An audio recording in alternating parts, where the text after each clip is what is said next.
So, marami sa mga customer ko ang nagtatanong kung ano ba yung mga kailangan nilang bilhin kapag mag-i-install po ng meter base na galing po sa Meralco.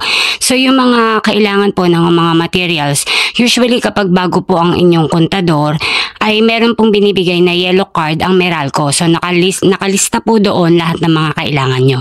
Pero, yung mga basic po na kailangan, ito po yung madalas na binibili sa amin ng aming mga customer kapag mag-i-install ng meter base. So, ito pong entrance cap, tatlo po yung kanyang size.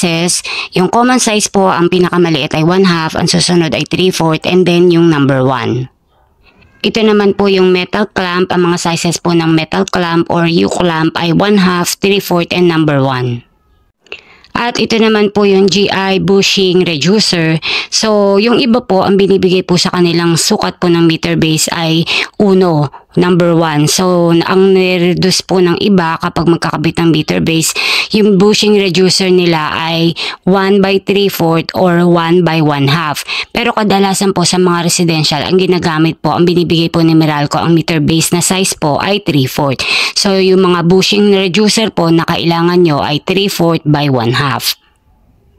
Ito naman po yung ground rod. Sukat po ng ground rod na madalas gamitin ay 5/8 at ang haba naman niya ay 46 inches.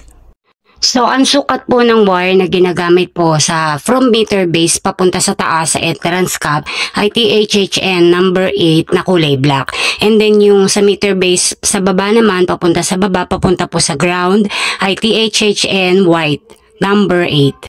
Yung meter base po ay provided po yan ng Meralco.